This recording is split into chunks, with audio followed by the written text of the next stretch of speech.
Hello and welcome to another Sunday afternoon live stream.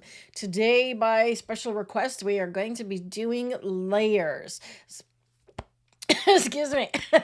See, I'm so excited about it. I choked myself up. We're going to be doing a beginner's guide to layers. So I'm going to start from the beginning. If you know nothing about layers, this should give you the foundation.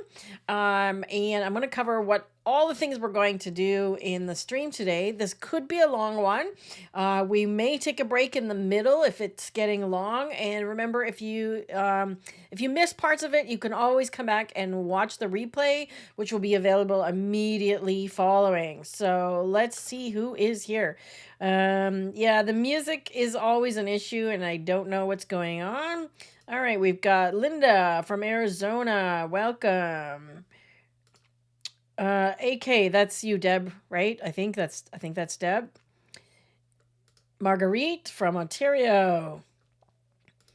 Julia from Maryland. Welcome, Julia. Is this your first time joining in? I'm not sure if I recognize your name. Vivian, always good to see you, Vivian. The Campbell. Where are you joining from, the Campbell? And have you joined us before? If you are brand new in the stream, tell us in the chat where you're joining from and how you found out about it. I posted a link in a couple of Facebook groups, so maybe you saw it there. Nigel from Barbados. Stan is in the house. Saskatchewan. Hey, Neil. Good to have you. David, good to see you. You're home in Denver? Okay, good to know. You guys are always globetrotting. And I think this one is AJ. Correct me if I'm wrong. That could be AJ or that could be Kevin. I always forget who's got the names here. Ruth in North Vancouver. Ken from Winnipeg. Julia says it's been a while. Awesome. Oh, Kathy. Hey. The Campbell. Good to see you. First time. Awesome. Looking forward to going to that show with you. All right. So, Orlando, Russell, Nancy in Ontario. Okay, so welcome everybody. If you are new here, the way that it works is that I will be showing various different techniques. In this one, I'll show you an outline before we get started, and you're always welcome to ask questions anytime along the way. I try and look at the chat sort of after I demonstrate something and see if there's any questions about that thing before we move on to the next thing. And I'm trying to answer some FAQs that we found most people are asking, or beginners are asking, about layers in general. So the presentation that I'm going to do may answer a lot of those questions. And if I miss any, please let me know. Okay. If there's something that I don't cover and we have to do this topic again, or we do the next level of it, the next layer. See what I did there? We do the next layer of information on layers at a future date. So we can continue from here. Okay. So let me get into my list here. So this is what we're going to cover today, or what I'm going to show you.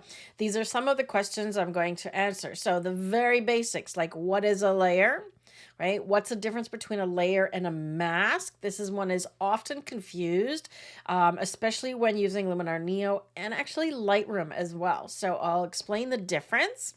We'll talk about blend modes, what they are and how you use them. We'll talk about layer masks, which are different than a mask on a tool, different than masks in Lightroom, for example. We'll talk about why you need layers, or when you might need layers, and what you can't do without them. Okay, so there's certain things that you absolutely need layers to do, right? And I'll give you some examples of several of those things that you can do with layers. So it might expand your horizons a little bit beyond what you're doing now. Maybe you're doing the basics using the sliders and the tools, whether that be Lightroom, Luminar, On1, Topaz, or something else, DxO, Mac Photos, and so on. Okay, so some programs have layer capabilities and some do not. Which brings me to the very last one, which is, can I use layers with Lightroom? It's a bit of a trick question because Lightroom itself does not have layers. And by Lightroom, I mean Lightroom CC and Lightroom Classic. Neither of them have the capability to make a layer. Okay, so if you want to use layers, you have to get your image out of Lightroom into Photoshop. Okay, so you can use that as a Photoshop as a plugin for Lightroom, or Neo as a plugin for Lightroom, but you cannot do layers inside Lightroom. Okay, similarly, you cannot do it inside of Mac Photos. You can do it in programs like On One. GIMP even has layers, Photoshop Elements, and of course Photoshop. Now there's probably a lot of other programs out there. I don't use other ones that I don't personally use or have familiarity with. So if there's something else that you're using besides one that I've mentioned, just drop a note in the chat as to what photo editing software you're using, and we can always do a quick Google and figure out whether or not that has layers for you or not, right?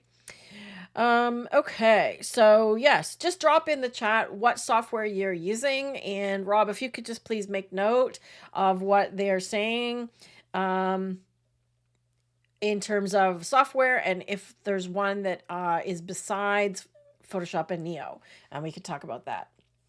Okay, so let me get into here. Okay, so I'm going to start in Lightroom. Okay, and the reason that I'm starting in Lightroom is that Lightroom is my base. Okay, Lightroom is my catalog system, and that's where I have all of my images. Okay, for myself, I have over 270,000 images, and I use Lightroom to catalog them all and sort them. Okay, this is my catalog for my Lightroom course, right? And I also have a set of images set up in Luminar to show you for this lesson as well. Okay, so I'm going to start with sort of some fundamentals of layers, right? And I'm going to do that from Lightroom, and then I'm going to do the exact same thing in Luminar so you understand what is happening, right? So I'm going to open these two images together as layers in Photoshop. Okay, now if you want to do that, inside of Lightroom, you have to select them both and then right click and choose edit in. And if you say edit in Photoshop, they will open separately as tabs. Okay, if you want them stacked on top of each other as a layer, okay, we have to do open as layers, which is at the bottom of that option, and it will open in Photoshop. Okay, so I'm going to start with what is a layer once I get these open. Just give me a second for Photoshop to open. And let me get the image over here. Okay, so now once you're open in Photoshop, when you have layers available or a layer, let me start from the scratch. How am I going to explain this? Okay, so a layer is basically, think of it like a piece of paper or a stack of paper on your desk. Okay, so they're stacked one on top of the other, right? Right now, this one is on top, okay? So I can move it around, okay? And you still see the other one underneath, okay? Partly because this one is smaller, right? So I've done that on purpose. Where you see this checker pattern back here, that means it's transparent, okay? I'm just going to put another layer in the bottom, and I'm going to make it, I'll make it a color. I'm just going to call it background. Okay, so you can name your layers. These ones here got named the file names automatically. So I'm just going to paint a quick color in the background here. I'm just going to paint, where's my colors? Everything's opening on my other screen. Just so you can see what's happening, I'm just going to paint red. Okay, so that's the background. Okay, so the background is now red as an example, right? So if I take this one here and move it above the other one, I'm going to change my mind here. I'm just going to paint this white. Change my mind. There we go. Okay, so if I take the circle, the color wheel, and drag it on top, what do you think will happen? So by default, your layers are opaque unless, like this one, okay, there's transparency built into the image. Okay, so that's why I put the white in the background. Okay, so this one has transparent edges. If I move this one on top, okay, now it's hiding the one below it. Okay, so because it's opaque in the middle, when I move it there, we don't see anything in the grayscale. But because with this part is transparent, okay, now you see it behind. Okay, so think of this circle, it's like a cutout. Okay, so it's solid in the middle. I haven't cut that part out, and the circle is cut out. Okay, so this piece of paper is actually circular. Okay, so each one is like a piece of paper. Okay, you have the ability to change the order of them, which changes then which one you see on top of the other. Okay, you also have the ability to do things like change the opacity, change the blend mode, which I'll get to in a minute, and add a mask. Okay, so let's deal with opacity first. So I'm just going to put this one, where are we? I'm just going to put this one back in the middle. There we go. Okay, so notice there's these little snap to guides here. See this little line, pink line in the middle? Okay, it's kind of showing me, okay, that's centered. It's got a pink line that way and that way, okay? So as I'm moving the images, I'm moving the layers. I'm moving the whole layer, okay? And I'm using the move tool, which is this one here, okay? Now, if I change the opacity, okay, so think of this as the level of transparency. So a regular piece of cardboard paper, which is thick, you cannot see through. If you hold it up in front of your face, you cannot see through it, right? But what if you have a Kleenex or a piece of tissue paper, okay, like a thin tissue paper, think like Christmas wrapping, okay? If it's transparent, somewhat transparent, you can see through it a little bit, right? Think about, like a wedding, a bride's veil, okay? It's not opaque. She can see through it to walk down the aisle, okay? So notice as I'm changing the opacity, and that is right here, okay, on Photoshop. I'll show you the same thing in Luminar, okay? This is opacity. As I go to 0, it disappears. Notice the layer is still there, okay? But I dialed the opacity down to 0, which makes it invisible, okay? So that's opacity, right? If I change the order, the same thing applies to this one, okay? So here's the opacity. I'm fading out the color one until it's gone. Okay, so these things differ because inside of Lightroom, I cannot have multiple images stacked on top of each other like this. If you've ever done HDR merge in Lightroom, you can put multiple images together, but you end up with one finished image. Same with panorama stitch, okay? You cannot have multiple images combined in this way, okay? Any questions so far? I'm seeing some Luminar Neo, on one, Affinity. Affinity also has layers. Neo and Affinity, Lightroom Classic, Photoshop, and Photo AI. So that's Topaz. Tell me, Julia, does Topaz have layers? I'm not familiar with the most recent version. Lightroom, Photoshop, and Neo. And Nat says same for me. Okay, so I don't know which one is same for you. Okay, so it looks like I covered the main ones. And yes, Affinity Photo does have layers. Okay, the only one I'm not sure about is Photo AI. Maybe Julia can let us know on that one. Okay, so any questions about like what is a layer? Okay, so a layer is literally, think about like a layer cake. Okay, it literally has layers of things. Okay, so in this case, it's images, but you can also have a text layer, for example. Okay, so in Photoshop, you can add text. I'll just use the text tool. Okay, so, oops, let me undo that. Okay, I'll just use the text tool and I'll start typing here. right? So that it becomes a layer, okay? Now, of course, I need to do things like change the color of it and so on. Where's my color spot thing? I've lost my swatches. Swatches, there we go. Sorry, everything is on my other screen here. Okay, let's just change it to black. I can't click it. I don't know where's my silly mouse. Okay, hang on.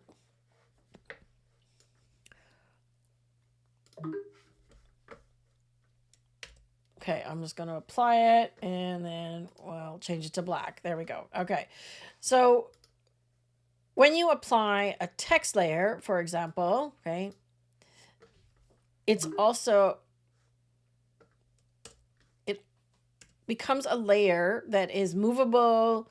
You can change the opacity of it as well. Okay, so I just made the text black. I can lower the opacity, and I can do things like blend modes to it as well. So that's just a different kind of layer. Okay, there's also many others. I'll come back to those in a minute. Okay, so for now we have image layers and a text layer. Okay.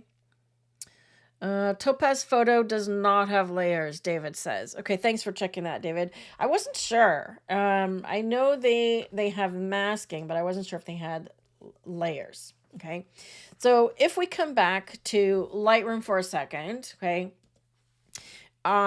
first of all, I cannot put these two images together, right? But if I want to do an edit on something, okay, you can do a mask. For example, I've done masking on this image of the bird, right? Because the original, that doesn't help me, the original is really, where are we here?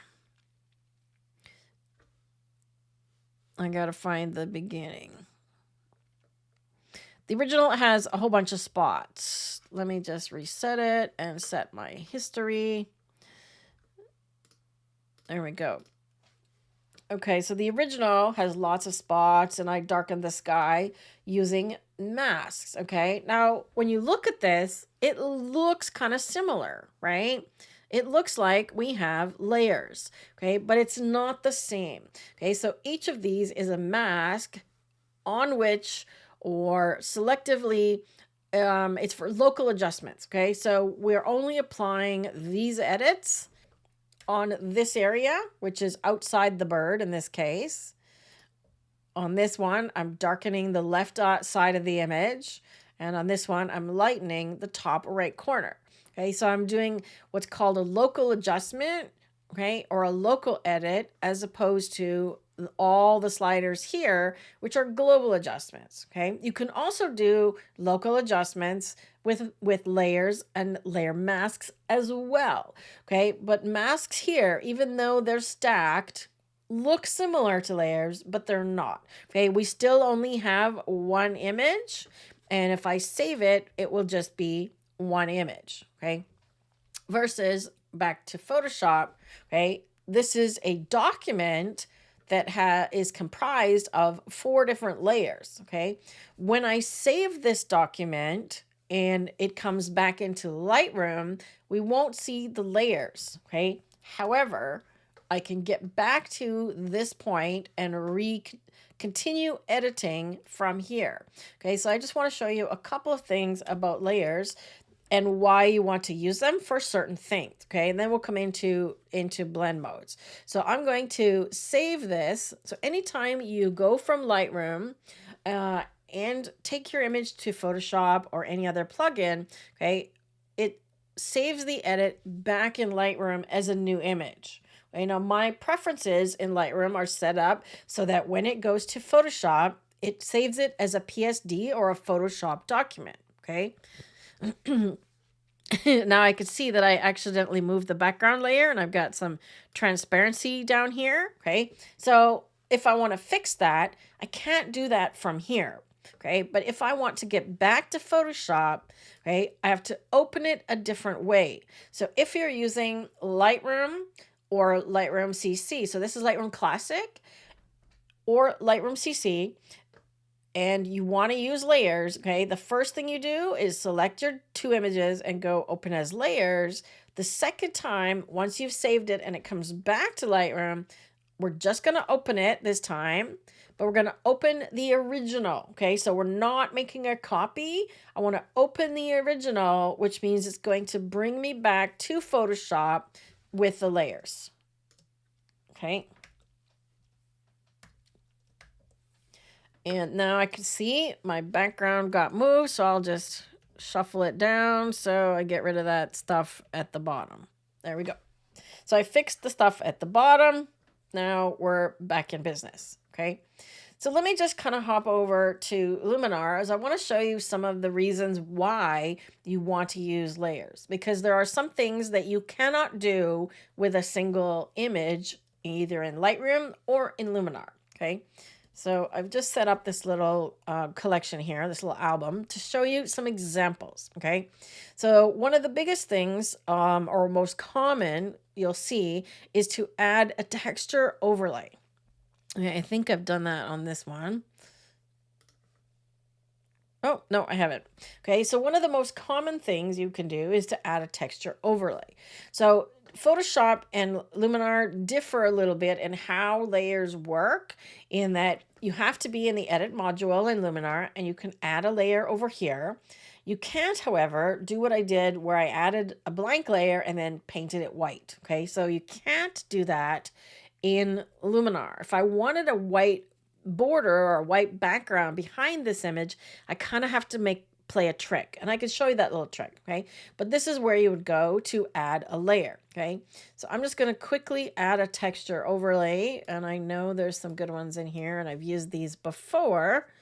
Let's just do this one, and I'll show you how I'm doing this really quick. I'm just going to do it really quickly, and then I'm going to show you how I've done it. Okay, so there's a texture overlay. So that's one example of what you might want to use a layer for. Okay, so I cannot add a texture without it being on a new layer. Okay, the older version of Luminar, Luminar 4 and Luminar AI, had a texture tool where you could add a texture into the tool and it was like a layer. Okay, but this Luminar Neo does not. You have to add your textures as a layer. You can, however, change the sky in Luminar using Sky AI without layers. If you want to change the sky and you don't have Luminar Neo, you're using Photoshop, that's also a sky. That's also a layer operation. So changing the sky is another thing that you could potentially use layers for. Okay.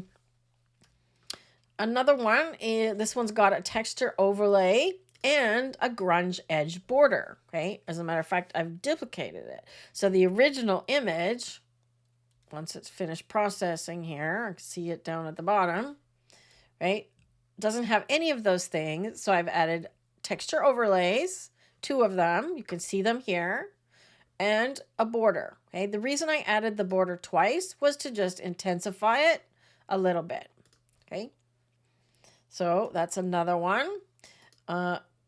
Another example here is a bokeh overlay. So far these are all overlays, okay? So we can see this one here has been added and painted on just to have it apply in the background, okay? It goes nicely with this image. Okay, so far we talk about texture overlays, grunge edge overlays. There's another edge overlay, okay, like this. It's kind of transparent in the middle. And bokeh overlays, right? There's a combination, right? This one is using a bokeh overlay and the neon and glow tool. This is using a layer that's built into Luminar, okay? So all I did here was I chose one of these sparklers or stardust, I think it was one of these, and added it as a layer, okay? You can see it there, okay? So layers show up over here in Luminar, okay?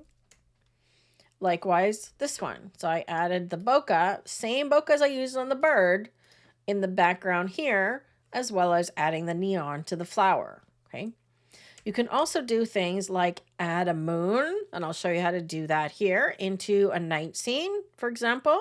Okay. There's the moon that we're going to add. Or you can do things like cut out the background to then have the image of, for example, the balloon from here and put it into another image. Okay, so you can combine two images together to make a finished product. Okay, here's an example of a texture overlay that I did something different with. Okay, so I added the texture overlay in behind the flower, cut out the background. Okay, that's the same one we just looked at. Okay, cut off the background, put the textures in the background, and blurred them. Okay, so again, a combination of two different images and different techniques, including a background removal. Right. Likewise, on portraits, Luminar has a really great portrait background removal tool as part of layers, so you can change the background as well in your portraits. Okay, so I did that on this image. Doesn't want to show me the preview. Come on. Let me just see if there's any question. Which photo, Rob? Which photo have you not seen? Okay, let's see if it'll load this one. So this one has a plain gray background, and this is a stock image. Some of these are mine, some of these are stock images. Okay, there we go. So there's the plain gray background that it came with, and I changed the background. Okay, likewise, this one. This one is completely different, the original. Okay, I changed the background and cut her out. So I cut her out and changed the background as well as fixed the color. Okay. Same here. Does this look like it was taken in a studio? Well, it was not. That's the original, taken on location in Cuba. Okay. So I'm going to show you how to do all of these things. This one was cutting out the background on both the hand and the globe, the earth, and putting them together. Okay. I like the whole idea of he's got the whole world in his hands. Okay. So those are some of the things that you can do with layers. You can also do what's called an adjustment layer. Okay. Let me come back to Photoshop here and let's talk about blend modes next. Okay. Any questions about what's possible with layers? Okay, that's just the tip of the iceberg. You can also do things like add a color, photo filter in Photoshop. Photoshop has a lot more layer tools than Luminar Neo does, but many of them are sort of really advanced and things that you may never use. Okay, so I'm not going to get into the advanced stuff. I'm just going to show you the basics. Okay. All right, so now let's talk about, I'm just going to turn this one off. Okay, so we looked at opacity already, right? You can also hide or show a layer, right? Here and in Luminar, like you saw me hiding them, okay? In Photoshop, it's just click the eyeball and it turns it off. So the eyeball means you can see it. No eyeball means you can't see it, okay? So pretty straightforward, okay? So I'm just going to deal with these two, okay? So now I want to talk about blend modes, okay? So this pull down menu here in Photoshop, okay, up here, it currently says normal, right? So it's up here by opacity. Now, if you don't see your layers panel, okay, you just need to go to window and make sure that layers is showing, okay? That's the one you need to see. Okay, so if that's not showing, you can also customize this. Okay, so if your thumbnails are too small, you can just right click this little we call it the hamburger, this little 3 lines thing over here on the right. Okay, click that. Okay, what's happening? I clicked it. I clicked something. Okay, there we go. Click that, and then you can do, where are we? Customize. Panel options. Okay, so panel options, opening on my other screen again, okay, allows us to change the thumbnail or maybe have no thumbnail. Okay, so if your layers look like that and you can't tell what anything is, okay, you just need to change the panel options. I wish it would stop opening on the other screen and give yourself a thumbnail. Okay,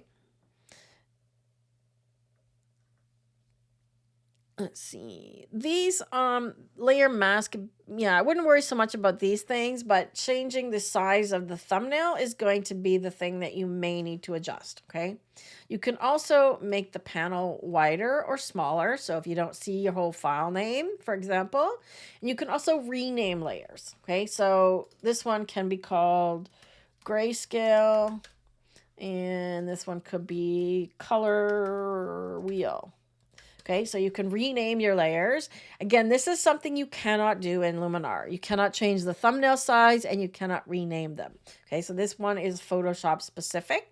Okay, let's take a look at the blend modes. Okay, this is something that confuses a lot of people. Okay, so what is a blend mode? We looked at opacity, meaning you can either not see through it or see through it, so the level of transparency.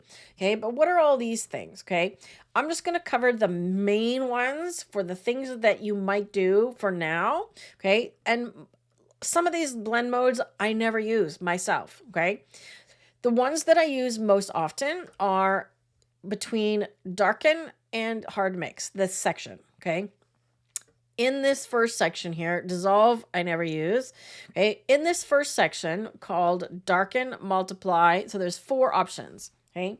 I'll try and zoom in. So there's darken, multiply, color burn, linear burn, and darken color.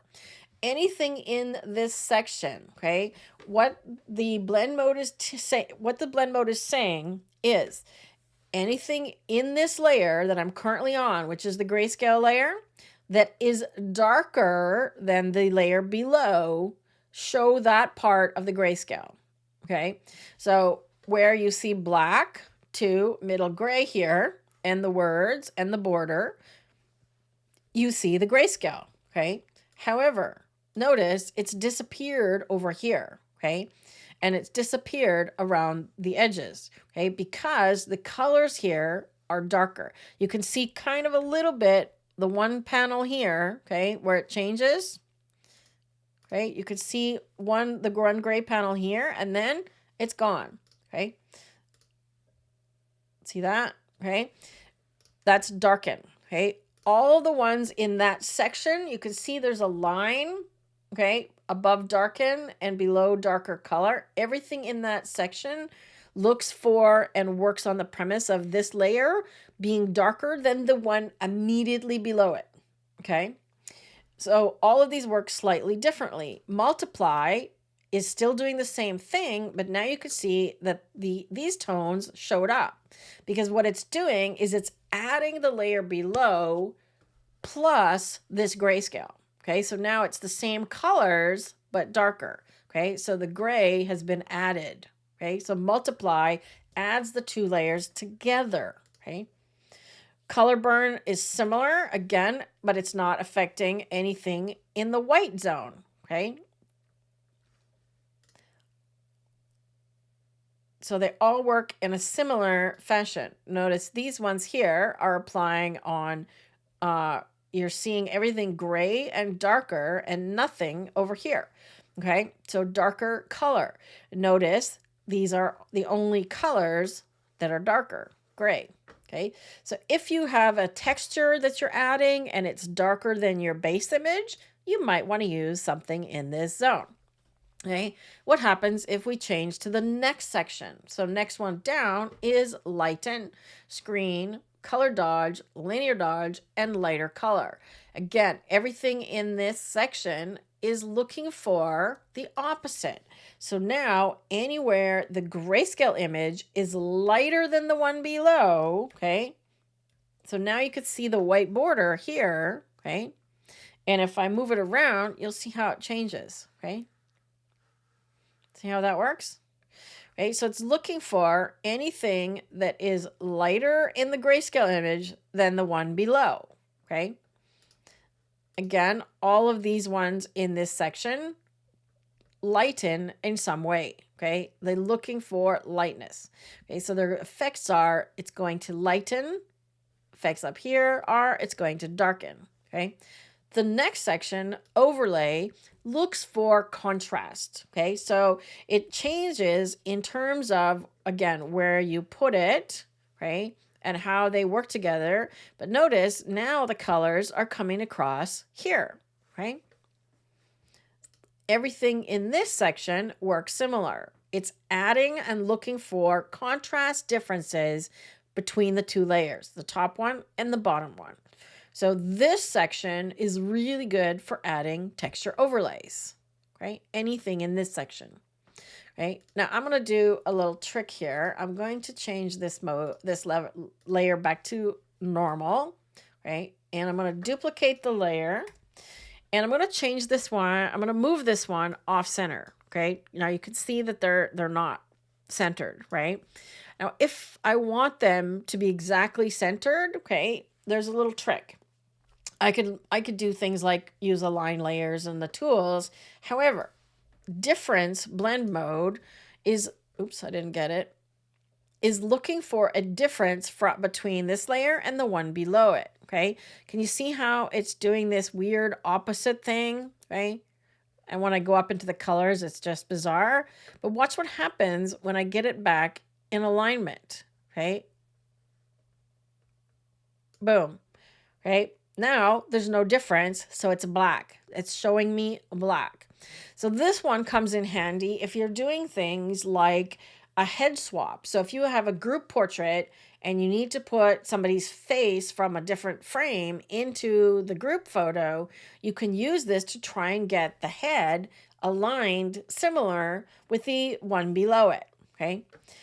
Other than that, I don't think you would have a lot of use for difference mode, okay? However, it can make some really neat abstracts, okay? So don't be afraid to play around with these blend modes and literally just see what they do, right? I'm going to just drag this one into the trash, okay? If you want to know more about blend modes, I'll put a link in the description area. I'll have to find it for you, Rob, so make note that I need to send you this, about just the description that Adobe has of what each of the blend modes actually do, okay? But just know as your basis that the first section darkens, the second one lightens, and this section adds contrast or looks for contrast, okay? So knowing those things, you can use that to your advantage when you start doing things like combining images and doing overlays, okay? So I'm just going to save and close this one and come back to Lightroom. Okay. Any questions? No, you're not late. Photo Tours Peru. Hey, is that Flavio? Hey, Flavio. Bienvenido. Amigo. I miss you. I miss you, buddy. Okay, so now let's see what other kinds of things we can do. So I already showed adding a texture in Luminar.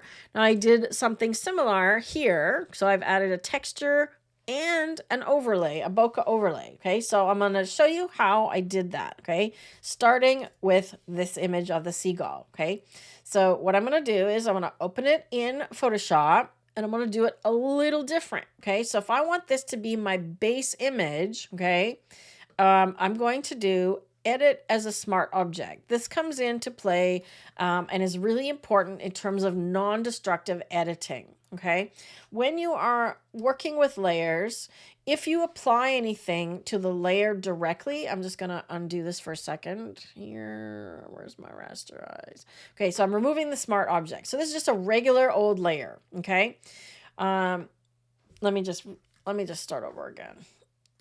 I'm going to open it as a non-smart object. So I'm just going to edit in Photoshop. So if you just open it in Photoshop, right, this is what we get, okay? Notice it says background, okay, not the file name, and there's a little lock over here, okay? So that means that I can't really do much with this layer because it's locked, okay? It's going to stay on the bottom. If you want to unlock it, meaning like I can't change the blend mode, see how everything is grayed out up here? Okay, if I want to do any of that stuff, all you have to do is double click the layer and it will open up this layer info box, okay? I can just call it bird. Now I can do all of those things to this layer. So that's another frequently asked question is, why can't I edit my image if the layer is locked, if it's your background or the bottom layer? Okay, you have to unlock it before you can do anything to it. Now let me show you the difference between applying something to an image directly versus doing it as a smart object. Okay, so let's say I want to add a little bit of blur. Okay, so I'm just going to use a Gaussian blur. Okay, I don't want that much. I'm just going to do like 2. Okay, so let's just say I want to soften the image a little bit. Okay, but I don't want it on the bird. Well, that's a problem because it's going to apply to the whole image. Okay, first of all. Okay, now that has done the editing at a pixel level. Okay, so the only way to get rid of that is to find my history. Right, there's my history panel over here. Oops, I just want history. I don't want all this other stuff. There we go. Right, is to find my history panel. Right, you can see all the things you've done here and undo it. Okay, so I can't go back a step. So now let's say I want to do, I'm going to do a levels adjustment. I forget where this is even because I never do it this way. Okay, so adjustment levels. Again, I'm doing this directly onto the layer. Okay, so I'm just going to add some contrast. Okay, now after I've done the blur and then levels, I now can't undo the blur without also undoing the levels. You can start to do things like nonlinear history and nonlinear deleting. But if you add 12 more things and 12 more steps on top of things, you start to get a mess and it's harder to undo. Okay. So what I'm going to do is come back here and make this layer a smart object. So remember how I opened it the first time? Okay. When I opened it from Photoshop as a smart object, that's what I want here. Okay. I'm just going to keep my history over there for now. Okay. Come on, move over. I'm trying to shrink it.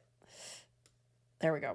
Okay, so now this little symbol at the bottom indicates this is a smart layer. Okay, now if I add this blur again, okay, I'll just go a little more extreme this time. Let's go 5. Let's say I want to blur the sky, but not the bird. Okay, watch what happens this time. Okay, now we have this thing down below. So it shows Gaussian blur as a smart filter, and this is what's called a mask. Okay, a mask allows you to decide and choose which parts of the image you want this effect to apply on. Okay, because I did this as a smart object, the Gaussian blur tool has now been applied as a filter that's editable. Okay, I can also mask it. So let's say I decide I don't like those Gaussian blur settings. I want more blur. Okay, I can just open it by double clicking it. And now, of course, I have a big mess. Okay, but I can reactivate this at any time to change that setting. Likewise, if I do an adjustment layer, right, that's another thing that's really important. Where's my adjustments? Sorry, I've got things all over the place here. Where's my adjustments?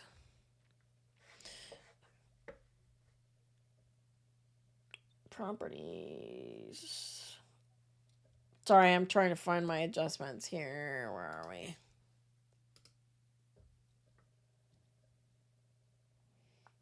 There we go. All right. Sorry. I got 2 screens and it's always going on my other screen.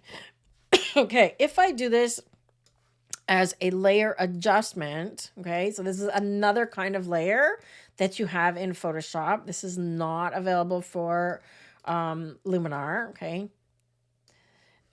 I can do a levels adjustment, okay, and adjust the levels. Again, it's going to be like a smart object, okay. It's only applying as an adjustment layer. So it is not cooked it into the pixels of this actual image. So all of this is undoable at any time. The other thing is that notice what happens with history. Oh, where's my history? I lost my history. There it is. Okay. The other thing, there we go. The other thing that is, sorry, I'm trying to get all of this matching. Oh. Come back, layers. There we go. Okay, so the other thing is that when you close an image and save it and close it, your history disappears. So that means that you have no ability to undo. So I could undo all the way back to when I opened this image currently, okay? But watch what happens if I save it and then close it, okay? It's going to take me back to Lightroom. Now I've got a blurry image, okay?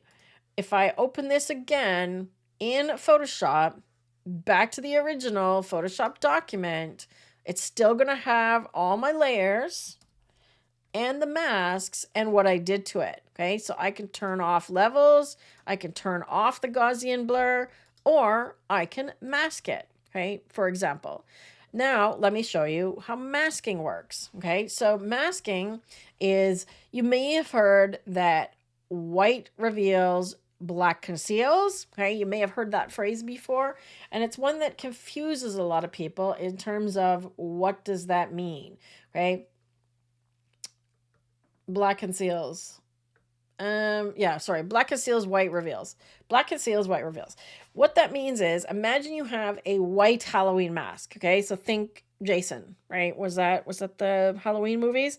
Think white mask, okay? With the eye holes, okay? So the white mask is the layer that's on top of my face. Where the white mask is, you cannot see my face. Where the holes, where the black is, okay, you can see below to my face, okay?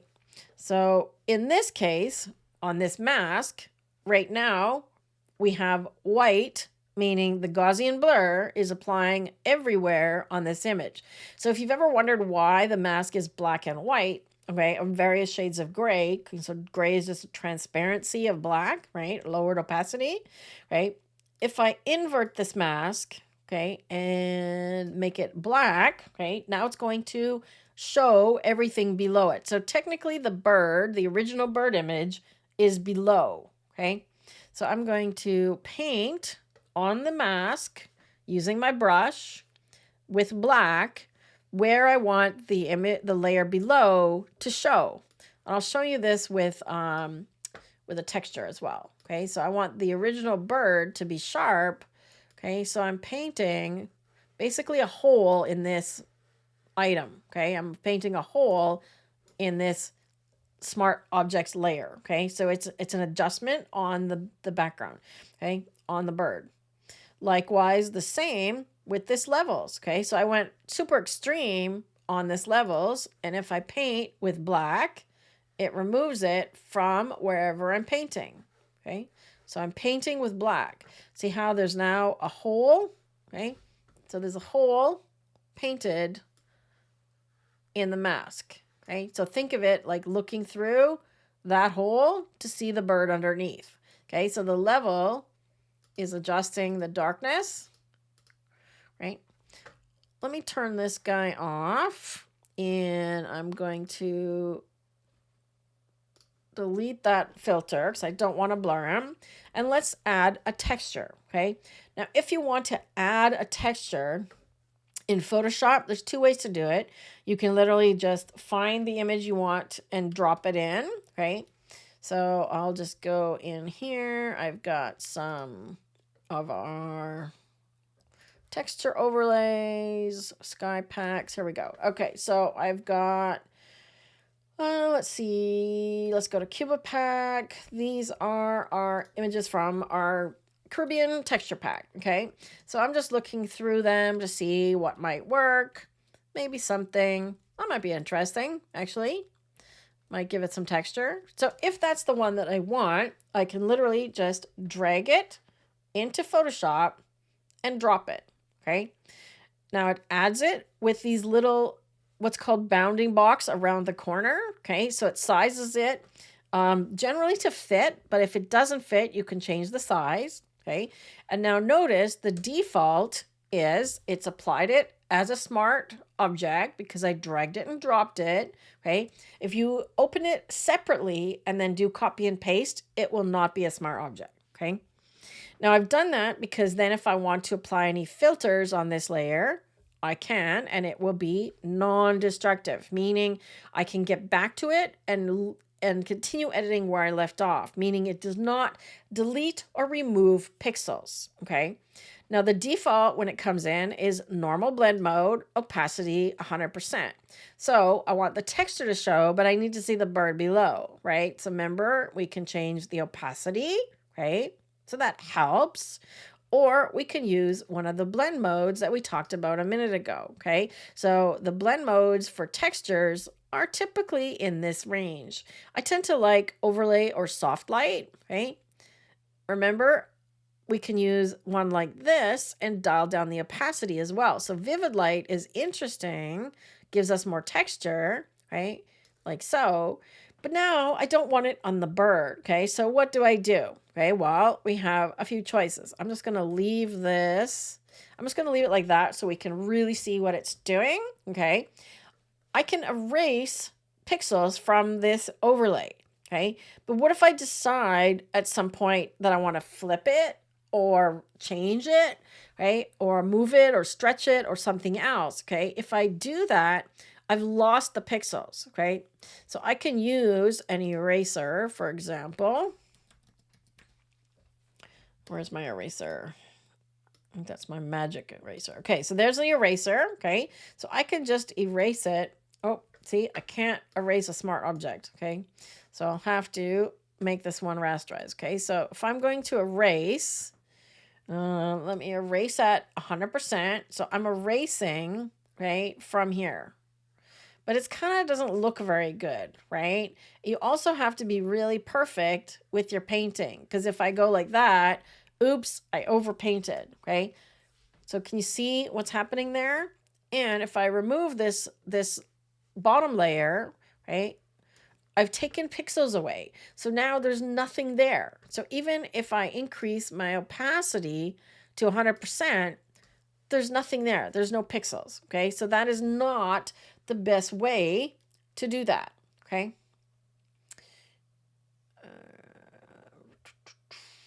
I'm just going to come back to this layer, okay? Instead, I'm going to change our blend mode one more time and apply a mask to this layer, okay? So we can add a mask with this icon down below here, okay? It looks like a square with a hole cut in it, okay? Or you can usually get to most things on this menu as well, okay? So new layer here or new layer mask, okay? And when you're doing this, when you add a layer mask this way, you can say reveal all, which means it's going to leave the layer that I'm applying this mask on visible. If I say hide all, it will invert it. So this texture is hidden. Then I can paint it in where I want it. So I'm going to reveal all. Okay, so remember, white reveals. Now I can paint with black again onto the bird. Okay, but now I don't have to be so particular with my masking because let me just show you. Okay, I've painted and I made a mistake. That's no problem. All I have to do is switch the colors, paint with white, and I can paint it back in because even if I paint the bird all the way out and I make a mistake, okay, let me turn the bird layer off, okay. This is still, this part of the image looks like it's missing, but when I turn the mask off, it's still there, okay? So I'm not deleting pixels this way. When you erase from the layer, you delete pixels. When you mask, you're just hiding them, okay? Let me come back over here because that was a lot. Okay. All right, Kathy says, I understand why we'd want to make layers so we can adjust things without destroying the original. What's the difference between duplicating the layer versus creating a smart object? Great question, right? If I come in here and I duplicate the bird layer, okay, and I apply the blur to it, for example, I then have the same options. I can adjust the opacity and the blend mode, and sometimes that's a good thing. So sometimes I do use a duplicate layer, but it's still not the same true non-destructive editing, because if I duplicate this layer, okay, and then I have to remove the smart object, okay, and then let's say I blur it, okay, so I'm just going to add the Gaussian blur, okay, so the bird is now blurred, okay. I can change the opacity of this layer, right, so it softens it. I change the blend mode. And in this case, right, you can do something like, this is called an Orton effect type of look. Okay, so blurring a layer and then changing the blend mode gives you a very different look.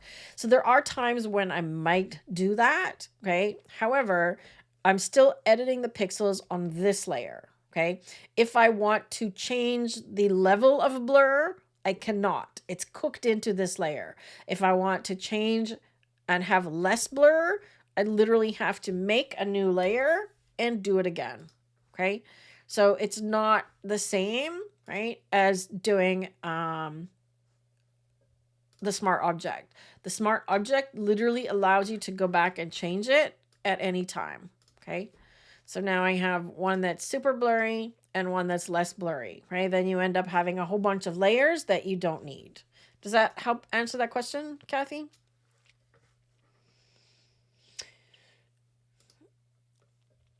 Ken says, thank you for the invitation to watch the presentation. I no longer use Photoshop. Neo is my choice. I'm going to switch to Neo right away, Ken. So I'm showing both, okay? I am going to show both because all of these things are, in terms of masking, work exactly the same, okay? So stick around, Ken. I'm going to switch over right now, right? Yes, most of the time a smart object is helpful. It's rare that I don't make a layer a smart object. Very, very rare. Yep. It just gives more flexibility. Okay, so let's save this. Okay. And you can see what's going to happen when I bring it back to Lightroom. You'll see the saved image. Okay. Now let's go do some similar things in Luminar. Okay. So in this example, let's find one where I want to add the texture. Okay, so I added this texture really quickly onto this flower. But let's go and add a texture onto this one, for example. Okay, so the layer process is similar in Luminar. To add a layer, it's two-step, okay? We don't have smart objects and we can't rename them, but we can change the order. We do have masking and we do have blending, okay? So I want to add a texture on this one, and I know that this one is kind of a crumpled paper. Nope, that's not the one I wanted. Right. If you already have them added, these are images that I've already added as my own. If I want to add a different texture, I just have to go and find it. Okay, let's use this one. There we go. Okay, so once I add it, the default in Luminar is normal blend mode. So there's our same blend modes, okay, and opacity 50, okay. It also didn't automatically stretch it to fit, but we can click one of these buttons, okay? So I can either do fill, okay, which means that it stretched it edge to edge, and now it's going off the bottom, okay? You can see like that. Or I can say stretch, and it stretches it, okay? If it's an image, you don't want to stretch it. But in terms of a texture, it doesn't really matter, right? Because it's a texture. I don't care if it's stretched. It doesn't affect that, okay? Now I'm going to play with the blend mode. I'm going to turn it up to 100%. So same thing. When the layer is at 100%, we cannot see through it. So we cannot see the flower, okay? Now, if I want it to appear on the background, what blend mode might I want to use? Now, I'm going to pick one, but I want you to tell me in the chat which blend mode I might use. Remember, the first section looks at the image that I'm on now, which is the paper, okay, and darkens things. So where would the texture apply if I choose darken? Then the next section lightens things and looks for things that are lighter in this image than the one below. So if I choose lighten, where would the texture apply? Finally, overlay and that section looks for contrast. So where might that apply if I choose one of those blend modes, right? Any ideas? Any ideas? What are you thinking? Right? There's also these at the bottom, again, which I don't use all that much, right? You can see what they do. You can start to get some very strange things as well, right? Now, if I want the texture to apply to the white flower, I'm going to choose darken, okay? Or multiply or color burn. That's actually kind of interesting, okay? So that's applying only where the paper texture is darker than the original image, okay? If I choose lighten, it's going to apply on the background because now the paper is lighter than the black background. Notice it's also showing up a little bit here on the edge of the flower, okay? And in here a little bit, okay? So we could mask it, right? In overlay, it's looking for contrast. So it's vaguely applying over top of the flower there. And this one overall, but not the effect I was looking for. For the most part, I think the one I'm looking for is lighten, okay? So I'm going to lower the opacity because I want it in the background, but I don't want it quite so intense, like so. And if I don't want it on this part of the flower, there is masking on layers in Luminar as well. So the masking is over here. It's a tab on the layer panel, okay? So layer properties, masking, okay? Now we have the ability to mask in multiple different ways. In this case, I'm just going to use the brush and erase it from the middle of the image, okay? I'm not sure that it was actually applying much there. I can also erase it from the edge here if I don't want it applying there, okay? Then if we want to see the effect, okay, we can adjust the opacity or right click on the layer and choose hide. So the same as the eyeball in Photoshop, okay? Now show. Remember I showed earlier I had an example where I duplicated a layer, okay? So I did that to intensify or duplicate the effect. So let's see what happens if I duplicate this layer. Do you see what happened? It duplicated it with all the same settings. So it also has light and blend mode. It's at the same opacity level and it has the same mask. Okay. So the masking that I did on the layer below applied on this one as well. But by doing this second layer, it just intensified this one. Okay. In this case, I don't think I need this one. I can do that just by changing the opacity. Okay. The reason I did it with the border was I wanted it to be darker. Okay. So let me find you a grunge border. So I like the darkness. I like the texture in the background. Right. And you can find these kinds of borders online. Let's see. I think it's this one that I like. Right. So literally it's just a black and white image that's got some stuff on the border. I'm going to make sure it fits, okay? And if I want less of it, I can just kind of adjust it like this. You can also flip the layer, right? I could do that in Photoshop as well, right? Let's just flip it upside down. I'm trying to get less on this petal here. You can also flip it side to side, and we're getting closer. That looks better. So if I'm happy with that, right? Now I want a blend mode of either darken, because I want to darken the edges, or multiply, right? And it's got kind of a blue tinge, so sometimes I will actually edit this one as well. So you can edit any of these layers, okay? So if I don't like the brown, make sure you're on the right layer. If I don't like the brown of the paper, I can go change the color or make it black and white. Okay, so now the background is black and white. Okay, I can do the same with the grunge edge. Whichever layer you're on is outlined by orange. So make sure you are on the right layer. So then I can make the grunge edge black and white.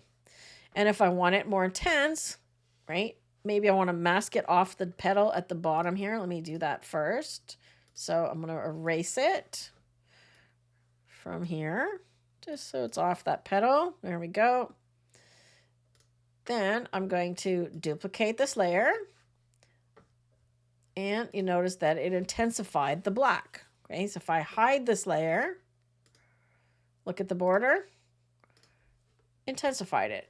And the same thing has applied here. So it's masked it, done the same blend mode, and applied the same tools. Okay.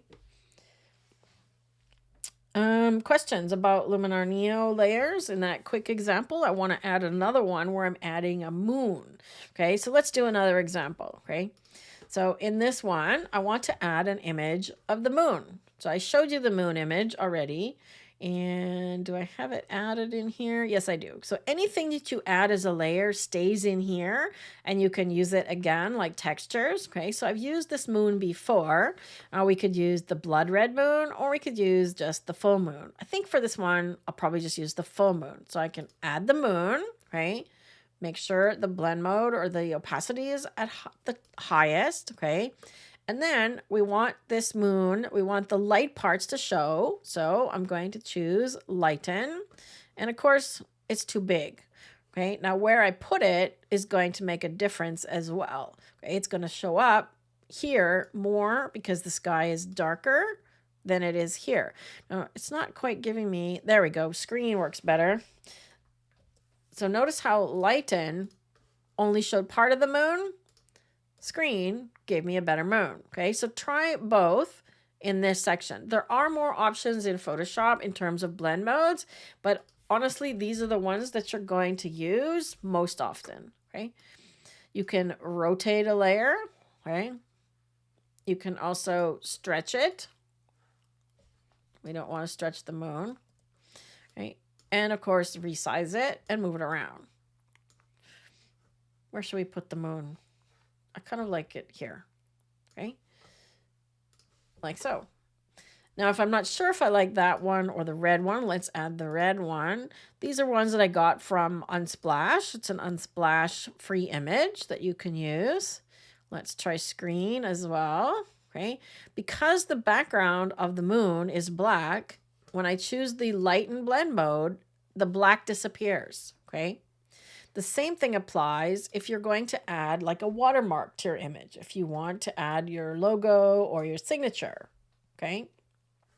Oops, notice there I'm getting a little bit of white in the background there, right? Can you see it's not dropping out completely? So the blend mode there has failed us, right? So I might have to resort to lighten. That's better.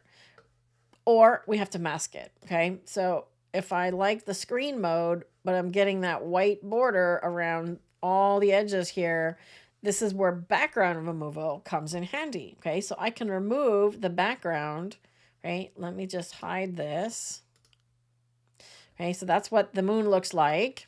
So if I remove the background, and Luminar is really good and easy at doing that, okay? If you're doing this in Photoshop, you literally have to do a lot of work masking, okay? Now it's removed all of that, okay? Just like that. Now when I put the image back, there's our moon, okay? No issues with borders, okay? Let me show you how to add a signature. Okay, so adding your signature would be the same kind of thing. Okay, let's say I want to, where's one of my own images?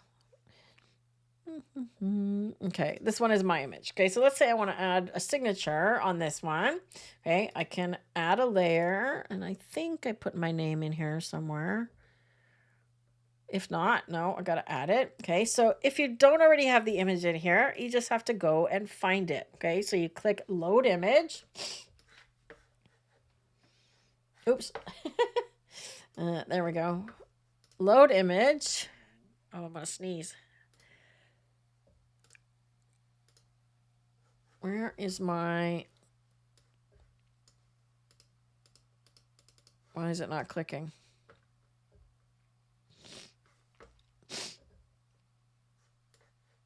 All right. I don't know why it's not letting me click on that.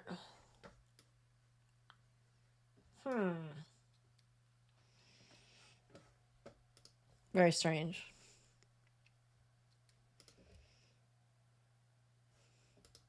There we go. Okay, so now I know that I have my name here somewhere. Okay, so there's my name, but it's black. Okay, so let's say I'm going to add that as a layer, right? But if I add it, and I need darken, okay, so I want to make sure it's darkening. If I put it over a dark area, it's not going to show up very well, right? Like if I want it down in this corner, right? Works well here, of course, right? But if I put it in this bottom corner, it's not going to work, okay? But let me show you a trick, okay? On this layer, we just need to go to develop and curves and invert the curve. Rob, if you could please share a link to the video on curves. So what I've literally done is inverted this thing. So now I need to change the blend mode to lighten because it's now white. Okay, so I've inverted it from black to white. And the image itself is already got a transparent background. So that's the key, right? You either need a pure black and white image. This one is white on black lettering on white, okay? Or you need one that has the background disappeared already. Of course, you can mask the background out here too, okay? So black on white, I reversed it using curves, and now it's white on black, okay? So another thing you can use layers for is to add your watermark or to add some text in Luminar. So you can add your text. You can create, it's kind of a workaround because Luminar doesn't have a text tool currently. That's something that I've asked them and is on the requested list, okay? Rob says, is there a keyboard shortcut to hide or show a layer? Not easily in Luminar. No, I have to right click it. My head is cut. Oh, my head. Okay. There. Sorry. There's my signature. Fixed. Okay. And there's a video on curves. Okay. What else do you guys want to know about layers? Let me check my list here. Okay. So when I go to the original one, okay, that's the original image. Okay. So I brightened her and I changed the background. Right. So when I look at the layer with her, that's what she looks like. I've cut out the background on that one using the background removal tool in Luminar. Share that if you've got that video handy. Share that one as well, Rob. The background removal. I think there's a couple of them, right? So I removed the background, replaced it with another image, and also blurred it quite a bit so that it looked like it was in behind her. Okay, so that's the background image. And I blurred it to make it look realistic. Okay. Let's work through one of these. Okay, so this one was quite tricky because to get this one, the background removal or the portrait background removal did a really great job on her hair. When you're dealing with complex hair and masking, you could spend quite a lot of time getting around hair and doing things like this, okay? Also want to make your life easier in terms of when you compare things or compile, put two images together, they have to make sense, okay? So let me show you an example of what I mean by that. Okay, so let's take this image of the balloon as an example, okay? So let's say I want to take this image of the balloon and I want to add it into this image of Tuscany. Okay, so I'm literally going to add the balloon as a layer, okay, and then I'm going to cut out the background on the balloon. So I've already added the balloon image into my list of images, so I'm just going to add it here, okay. Then I'm going to cut out the background removal, and it might take me a second just to do a quick mask adjustment here, okay. So using the refinement tools, again, I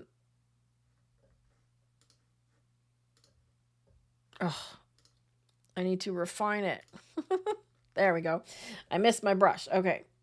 So I need to make sure that the object is well defined and it's not missing any parts of the balloon, that the edges are good. There's a transparent bit over here. There we go. And there's a little bit of sky showing in there, right? So I'm going to get a really small brush and just kind of paint around those things so that I can get the sky showing through. There we go. Like that. So that's important, okay? Because I want the sky from the new image to show through. Okay, so I've got a good mask now. Okay, again, it's not perfect, but let's do this, okay? I'm going to flip this one because I want to show you what not to do, right? In terms of things that match, okay? Well, first of all, that doesn't look realistic, okay? So the proportions are off. So when you're putting images together, especially things like this, the proportions have to make sense, and the lighting direction and quality of light, okay? So the balloon has really harsh light, and now that I've flipped it, the light is coming from this side, okay? But in the scene, the light is coming from behind, right, over here.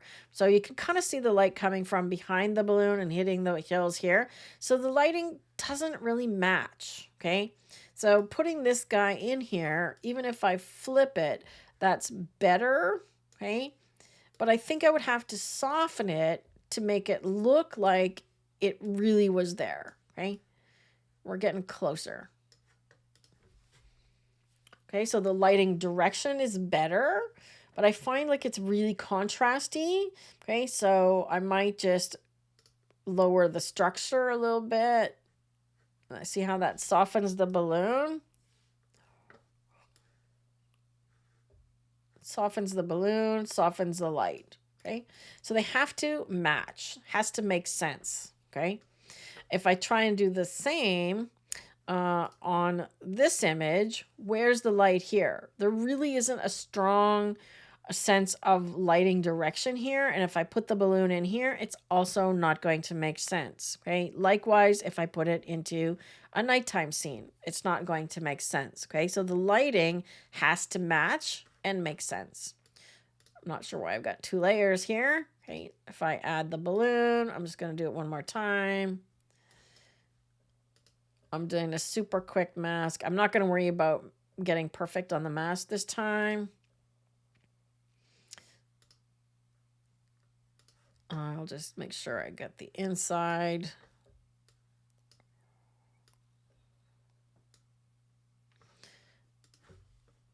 And around here. Close enough. Okay, so let's get this balloon in place, right? Can you see the challenge, right? This is a very flat lit scene, and the balloon has very strong side lighting, right? There's a mismatch, right? There would also, with this type of lighting, be a shadow of the balloon on the ground. So those are kinds of things you need to look for, okay? Let me just hide this one. I talked about duplicating layers earlier to increase effects, and I did that with another image. Let's just duplicate this one. So I'm going to press D for duplicate. And then if I change this to multiply, right, see what that does? Okay, it's darkening and adding them together. So it's effectively giving it a lot more punch. Okay, so it's a really quick way to add punch to your image. Okay, I could also potentially soften the balloon that way. So if I do a duplicate of this one and instead do screen mode or one of these, this is going to add contrast. Screen mode, for example, right? It's now lightening. See that? So screen is the same as multiply. It's adding the lightness together. Okay, so multiply is adding the darkness together, and screen is adding the lightness together. This is a fun one. Right, and I could show you how I made this one really quickly. So the original image was the flower. Right, there's the flower. So I cut out the background on this one using the background removal tool. And then I added a layer, okay?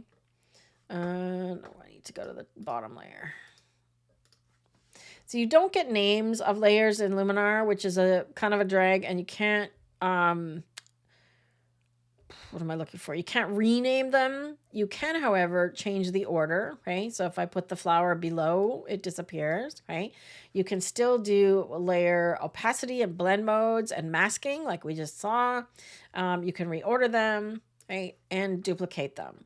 So what I did on this layer, okay, I'm actually just going to go back to the bottom here. So that's the texture that I added. So I added the texture and then dragged it below. So I'm just going to hide this and show you this process. Okay, so I'm going to add a new layer and I'm going to get something that is colorful. Let's try this one. Okay, so this is one of my bokeh images. Remember, it's on top of the flower, so we can't see the flower. Let's drag it below. Now the flower appears because it's on top, right? You can see a little bit of green in the middle there. Now I can do whatever I want to this layer of bokeh, okay? So if I want to add the blur effect, right, like I did on the other layer, okay, that is the twisted blur. And it literally, I just take twisted up to 100. If you want to add a twist to it, you can start to do a twirl in the background, okay? But I'm just going to do 0. And then I applied it multiple times, okay, to get it to enhance, okay, just to multiply the effect. So I applied blur, twisted 3 times, okay. Now there's kind of a gap over here, okay, so I want the color to go all the way around, and maybe I don't want such intense color, okay, so I'm gonna go to develop, and I'm just gonna dial the color down a little bit. There we go, and maybe warm it up or make it bluer. There we go. Okay, so I'm shifting it a little bit. Now when I duplicate this layer, okay, I can right click or I can press D, so that is a keyboard shortcut to duplicate the layer, okay? It's given me exactly the same effects. Now if I flip it upside down, I've got this, but I can change the blend mode, okay? And get something like that. So it's full color all the way around. Okay. I can also mask it to just the top if I want. Okay, so if I want just the top, let's just do it on this part of the image. Right, so I'm only affecting the top half of the image. There we go. I like that. I like that better. Okay, so that's how I made the effect with the others. Okay, if I want to change it, again, I can hide these and put these ones back. Right.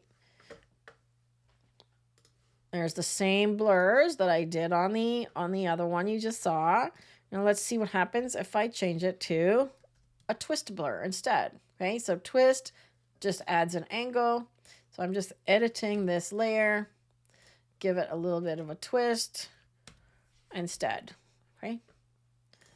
And then I just darkened it and added a vignette. Okay.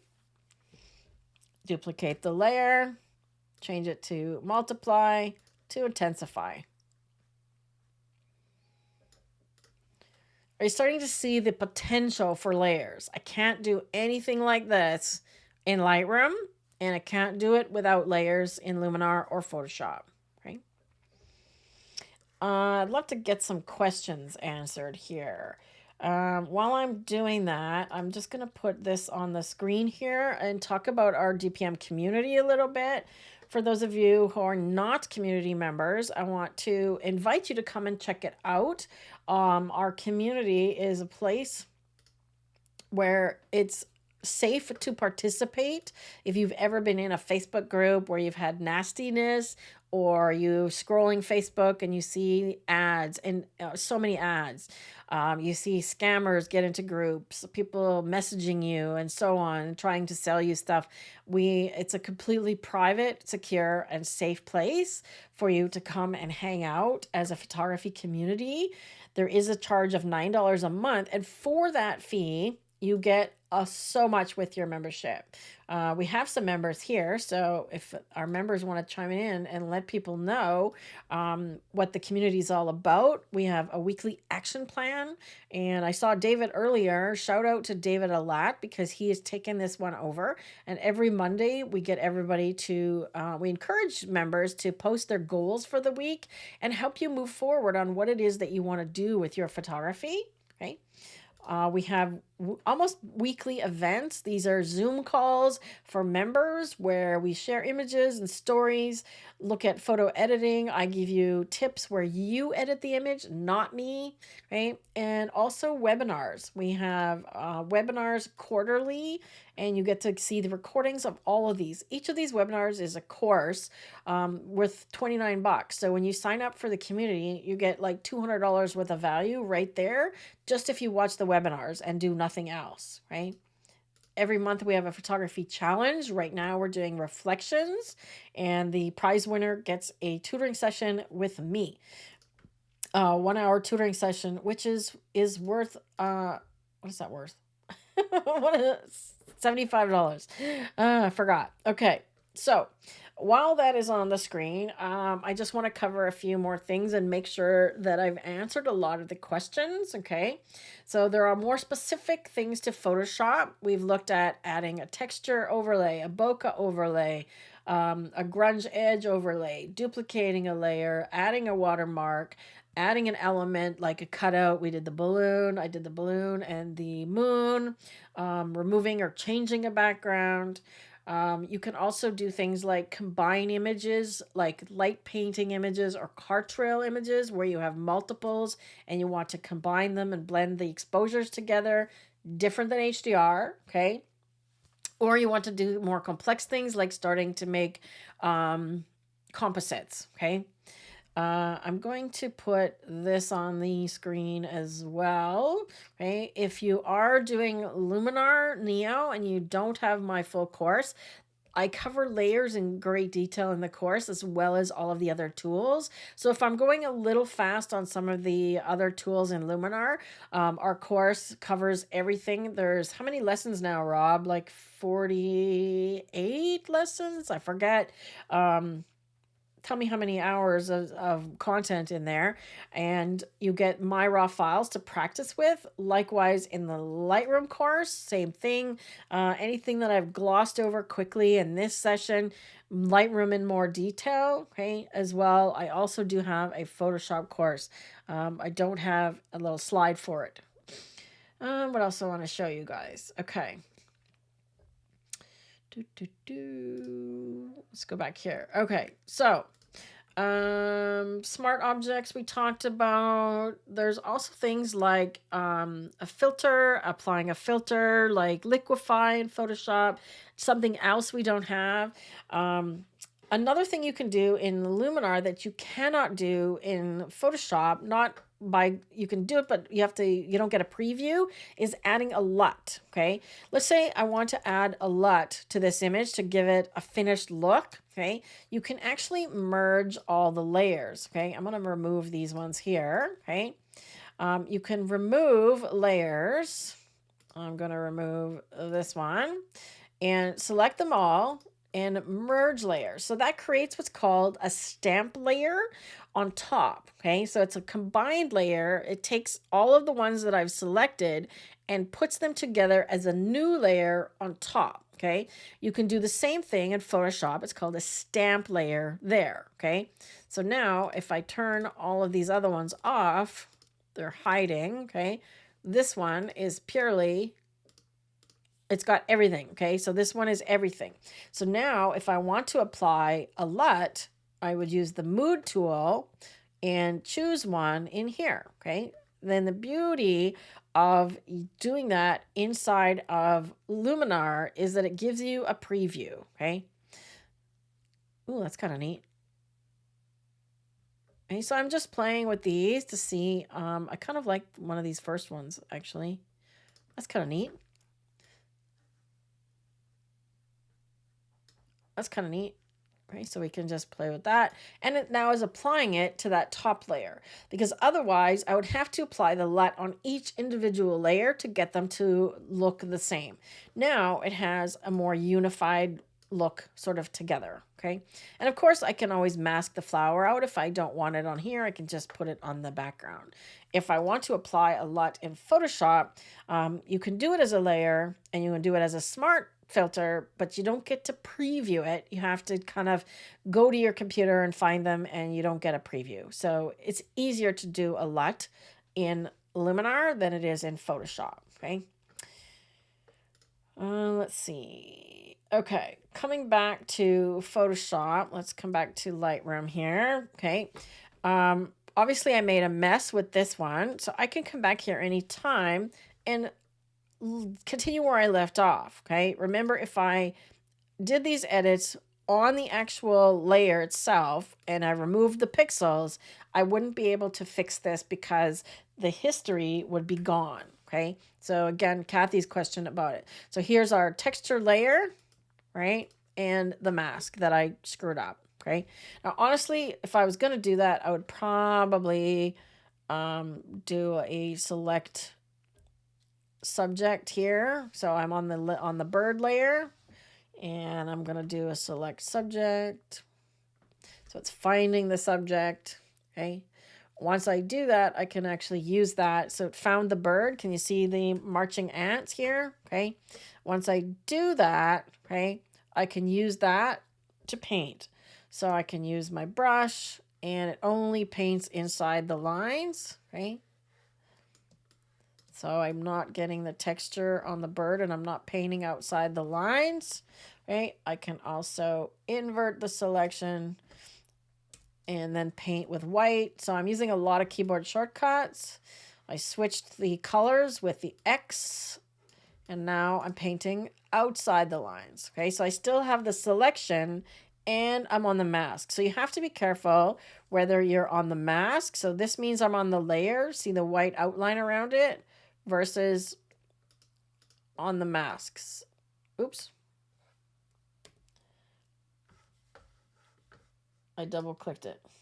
Give me a second to get back to my layer. There we go. Okay, so this means I'm on the layer, on the mask. Okay, so see which one has the white outline around it? I'm on the mask now. Okay, this one is on this layer. Okay, so you have to be very careful whether you're on the mask or the layer, because if you paint on the image with white or black, okay, you're literally just going to get white or black. Okay, so I've literally just painted. Oh, it won't let me do it on there. Made a new layer. See, it won't even let me do it on here because it's a smart object. Okay, but if you paint on the layer, if it's not a smart object, you'll be painting black onto the layer itself. Okay, so masking is always black and white. So your default colors here, foreground and background. Keyboard shortcut for that is D, okay? And X switches them. Can you see the difference there? So X switches them. D gives me black and white, foreground and background colors. And then B is a keyboard shortcut for the brush. Okay, so now I've fixed that one. I will save it and close it, and it updates in Lightroom.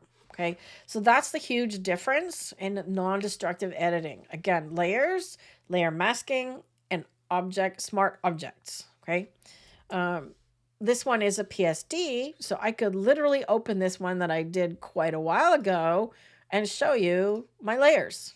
Okay, there they are.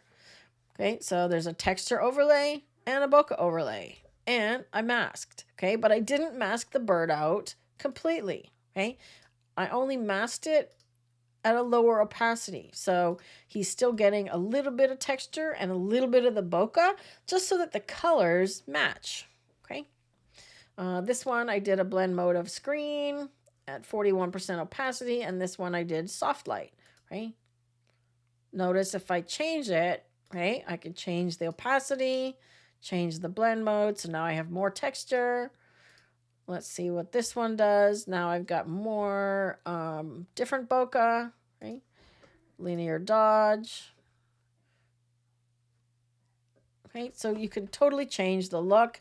Again, non-destructive because I had them as layers and masks. Okay, so if I save it and close it, this will update back in Lightroom. There you go. Okay.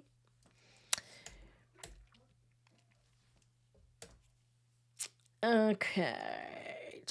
So I was going to show a LUT on this one. Okay, so let's say I want to apply a lookup table. A LUT is a lookup table or a cinematic grading, and you can't really do that in Lightroom. Okay, you can apply a camera profile. Okay, but you have to have the camera profile and have it installed as a camera profile. So it's not that easy to do. Okay, if you want to apply this in Photoshop,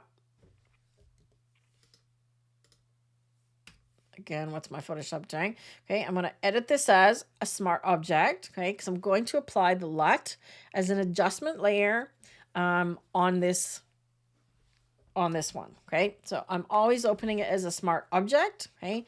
And under the adjustment layers, okay, under the adjustment layers, where are we? Color lookup is the one that is the lookup table. So it's called color lookup, right? Again, if you don't see this adjustment panel, just go to window, make sure adjustments is showing, right?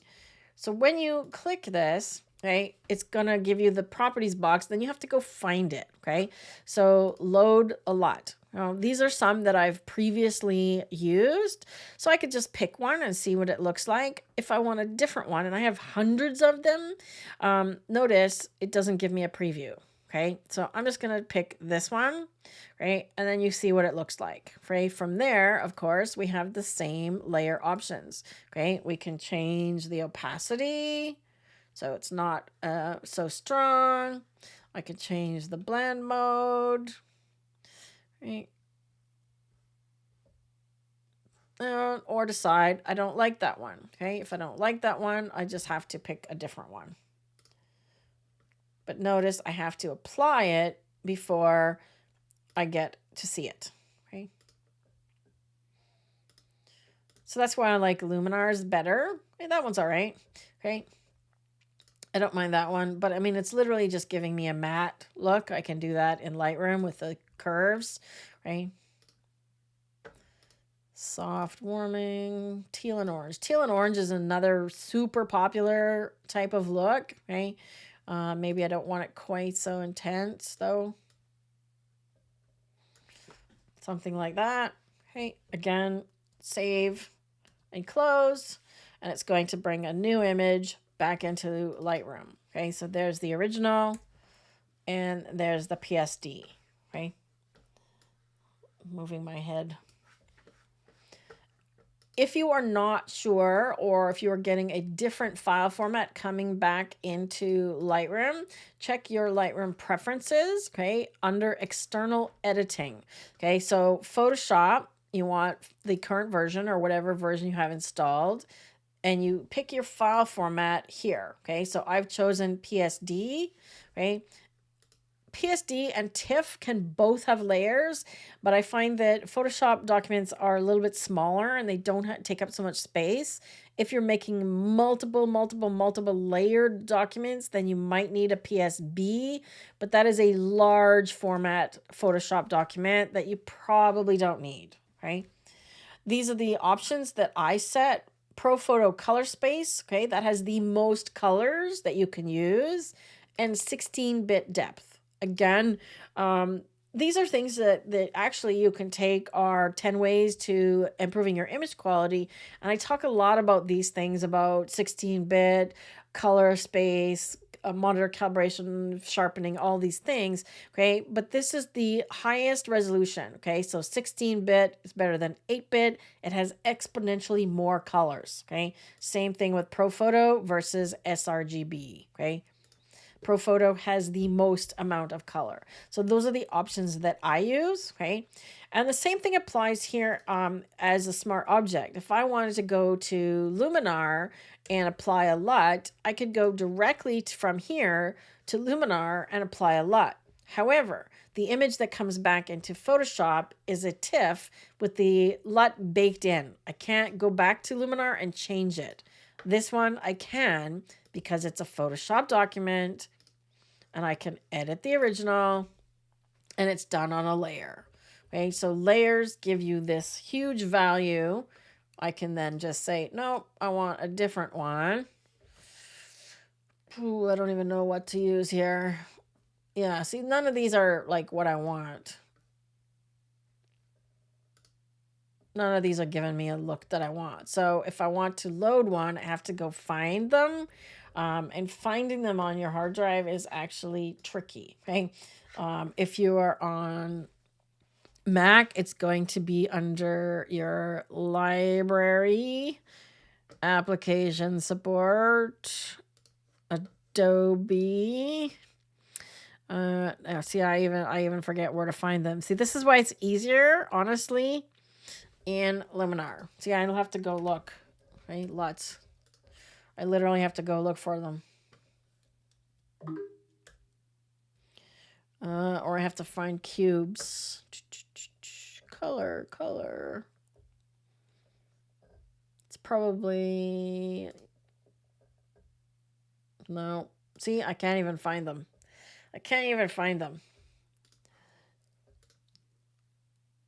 Two strip. Yeah, see, they're all dot cubes or dot looks. Dot cube. So I can search for a dot cube file.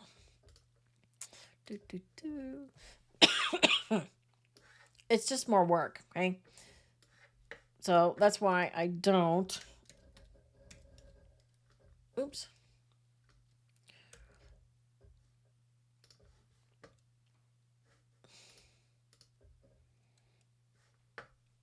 See, it's not even finding them. I give up. See, too much work in Photoshop. All right, back here again. Okay, Nancy says, the merge layer is on top. Is there any way of telling that it's a merged layer? Is it named merge layer? Okay, I know you're asking me about the Luminar one. Unfortunately not. It just goes on top, right? If I move this to the bottom, right? I've got these all turned off. Let me turn these back on. Okay. Now it's gone. Okay. So it's by default puts it on top because the top layer is the one that you're going to see, right? And because this one is normal 100% blend mode, I don't see anything underneath it. Okay. So you want the stamped layer on top. So that's its default. Thanks for that, Neo. He says the community brings you in contact with many interesting people doing interesting things. That's for sure, right? In short, it brings the world into your home and vice versa. Try it, you'll like it. I appreciate that, Neo. Okay, let me see. Is there anything I haven't covered yet? Okay. A couple of things that come up typically in Photoshop, but also in Luminar, is my edits aren't showing up or nothing's happening. Why is it nothing happening? Usually what happens, the case there is that you're on the wrong layer, okay? So if I'm on this layer, which is the one below, okay, and I try and do something, okay, let's just say I make it black and white. So I've converted to black and white, and now you see the image is not black and white. So you're going, well, what the heck? You know, I converted to black and white, but it's not working. Why not? Because I'm on the layer below. Okay, so if I want the whole thing black and white, I have to be on the top layer. Okay, so make sure that you are on the correct layer. That's usually a given. If you are in Photoshop and you're having the same issue, here, let me just open the bird again. Let's do this one, right? If you are in Photoshop and you don't see your edits, again, it could be a case of you've tried to do the wrong layer or you painted on a mask instead, okay? If you're trying to mask and nothing's happening, okay, check your opacity, but also check the flow of your brush, okay? So let me give you another example, okay? So if I want the texture to disappear from this bokeh right here, okay? I'm going to use a brush, okay, to try and erase it. So I need black on my painting and I need the brush, okay? But your brush has an opacity as well, okay? So I'll do one quick pass at 100% and I'll show you, okay? So I've erased the texture from there, okay? But if my brush is only at 10%, for example, watch what happens. Didn't look like it did anything, right? But if I do it 10 times, okay, now it's getting there. See that? Like so, okay? So your brush could be the wrong opacity. Your brush also has blend modes, okay? So if you just want to paint in a mask, you need to make sure that you're just doing regular painting, okay? Notice that the history from before is gone, okay? So all I did this time around was paint it on the mask, but before I changed the opacity and the blend modes, right? And as soon as you close the file and open it again, your history is gone, okay? So history goes away, layers do not. Layers and masking do not, okay? I could do a better example of that. Here, let me just do a quick adjustment layer. I'll just make it darker. Okay, so there. Okay, so now on this levels layer, okay, if I'm going to mask, okay, my brush is set to 100% opacity. Okay. Also, you want to make sure whether you have a hard brush or a soft brush. So if you have a hard edge brush, you get that, right? If you have a soft edge brush, you get that, okay? So it's more faded out. Okay, so if my brush is at a lower opacity and I paint, right? It doesn't look like it's doing anything, is it? Slowly, one by one, okay? So when you're at a lower opacity, it's building it up, okay? And there are times for you to do that, and there are other times where you just want 100%, okay?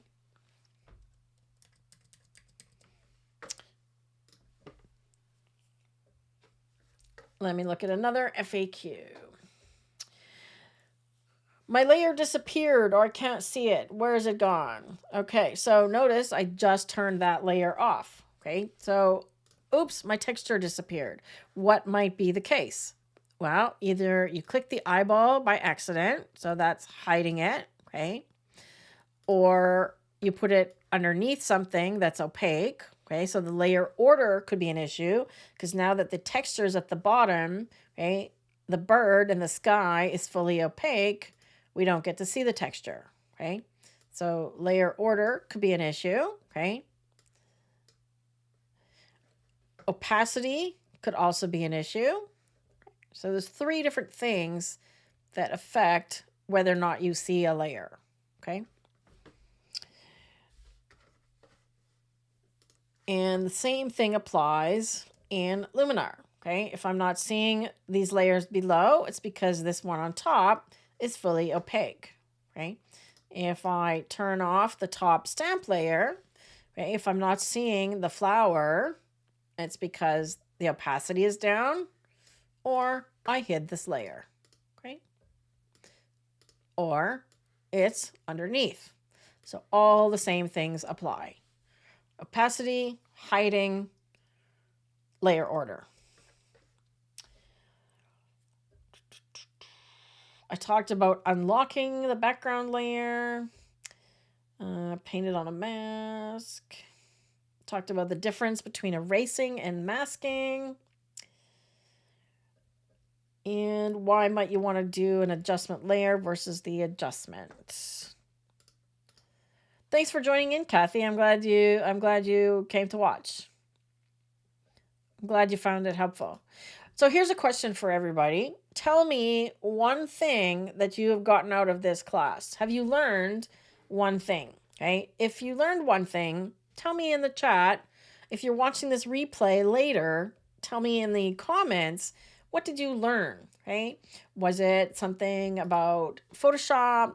Was it something about Luminar? Was it something about layers in general?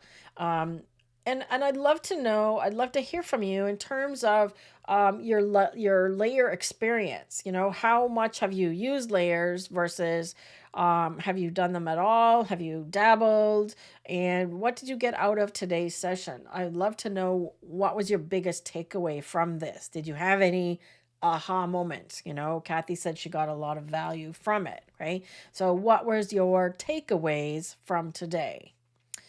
The chat is very quiet today. I could also ask, coffee or tea? What's your preference? Me, usually coffee in the morning, tea maybe at night. I'm just talking so that you guys can type. Anne says how layers can be used correctly. Okay, awesome. As opposed to incorrectly, which is great. And Rob is posting the links to the keyboard shortcuts and things that I've been sharing on the screen. We also have Luminar Neo keyboard shortcuts, which are available for you. And both of our Lightroom and our Luminar Neo courses have 2 free lessons as available as a preview. So if you want to see if it's for you, you can watch the preview lessons. And if you learn something, get the course. Right? If you learned something today, I think you would get a lot out of any of my courses, right? So we have a Luminar Neo course, we have a Lightroom course, and a Photoshop course. And if you use Adobe, we actually have a bundle of both of them together. So if you want Lightroom and Photoshop, the Lightroom one is in the process of being updated. And the Luminar one has been updated fully for 2025, and all the new tools are included. The course was completely remade in 2025. Let me come back here. Okay. Marlene says, I've used layers for years. However, I'm going to look more into LUTs. Yeah, they're really cool, Marlene. Like I said, I use them more in Luminar than I do in Photoshop because I find them kind of a pain in the butt. And I think my audio is out of sync with my lips right now, but that's okay. Yeah, LUTs are really cool in terms of style. Okay. If you could find that image, the live stream I did a couple weeks ago, Rob, on adding creative color grading, that one might be helpful for you as well, Marlene. In a recent live, I actually did all about color and color grading, and one of the things I talked about was using LUTs. Neil says, it was a great review. I'll have to review the lesson again. The more I see, the better I understand it. Awesome. I knew we were talking about masks, Neil. So that's a great reinforcement of what I say as well, is that what everybody says. Anybody who's learning anything, the more that you see things and the more that you do them, okay, the more they will make sense. I was really impressed with using the blur twisted on the background layer. Yeah, like the one that I had on the screen just now, right? It's pretty cool. And let me show you something else really cool while I've got this on the screen. I'm just going to turn off this layer. Oh, no, I want this one off. I'm going to show you a quick trick because we can actually do something really cool. So I'm going to duplicate this layer. And instead of changing the blend mode, I'm going to reverse the twist. Okay, so these ones are at plus 20, at plus 45. I'm going to do this layer at minus 45, right? And then I'll show you what happens. We have to change the blend mode, but it makes something completely more abstract, okay? Now, coming back to this layer, okay, the twist is the opposite direction now, okay? So the layer below is twisting that way. This one is twisting this way.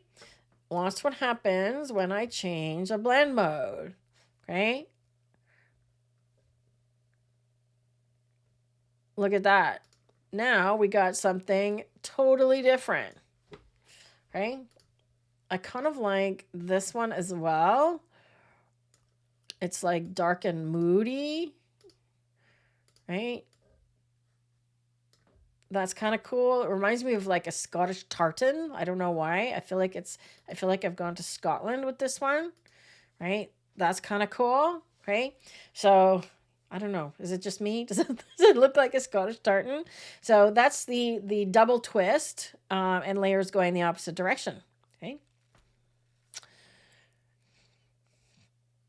These are just some of the fun things that I've taught in the Luminar course. We had a lot of fun with layers in particular, changing the background, doing special effects, things like blurring. Okay, this was done with without a layer. This is just a blur tool. Doing fun things like that. Right. Adding a reflection. This reflection does not exist in the original image. Right. So I show you how to do all of these things. This is a composite image, right? You wouldn't know it, but we talked about how to put elements together, okay? So I added the fire, the smoke, and the moon to this one. Okay? So lots of really cool special effects that I'm teaching how to do in this class. Okay? So I showed you how to add light beams and motion to an image. There's another car that I did as well, and I don't know where it is right now. Could be under this one. There's the car. There's another car. Can't find it right now.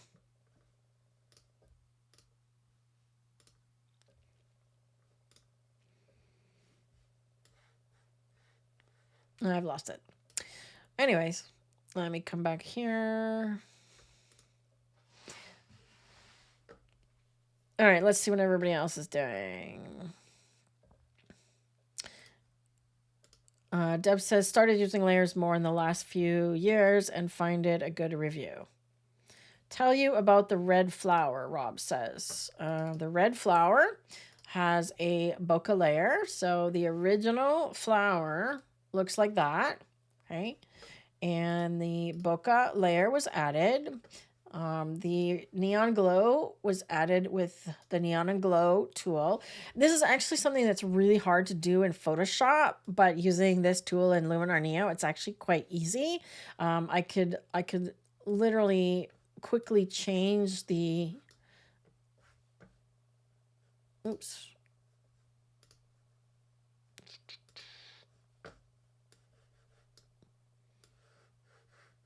Trying to erase. Why is it not erasing? Erase. Oh, I'm on here. That's why. There we go. Okay, let's erase it. Okay, so I could erase it and draw something else. Okay, so if I want to, let's say I just want to make a circle. Okay. That's a terrible circle. Let me make sure that I've erased everything. There we go. Okay, so I'm just going to draw a circle. And then I can spread it farther apart. Right, so it's a lot easier to do a neon. And then I added the bokeh as a lighten blend mode. Right.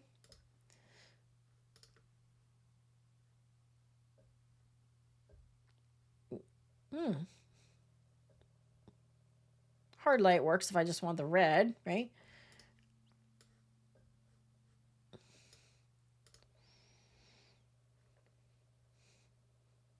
And I think I masked it off of the flower. Maybe I didn't. Yeah. So I just applied it on that side of the image. So if I do a linear gradient, I just wanted it to come up to there, like that. Does that answer your questions, Rob? That's how I did that. Nancy says, the Luminar Neo course is great. Lots of practice and pictures to work with. Darlene is a great teacher. Oh, thanks so much, Nancy. I appreciate you as well. It's great having students and members of the community that are highly engaged. Nancy is one of our community members as well. So really value your input and Your kind words. I couldn't think of the word. Well, it's almost 6 o'clock here. We've been at this for a couple of hours, so I think we're gonna call it a day. We'll be back in the, is it next week already? What's our date? No, 2 weeks from now, we'll be back with another live stream.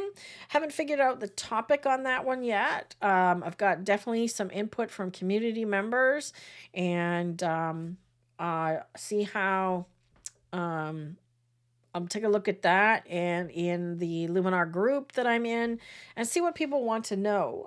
If there's something that you would like to learn, put a comment below.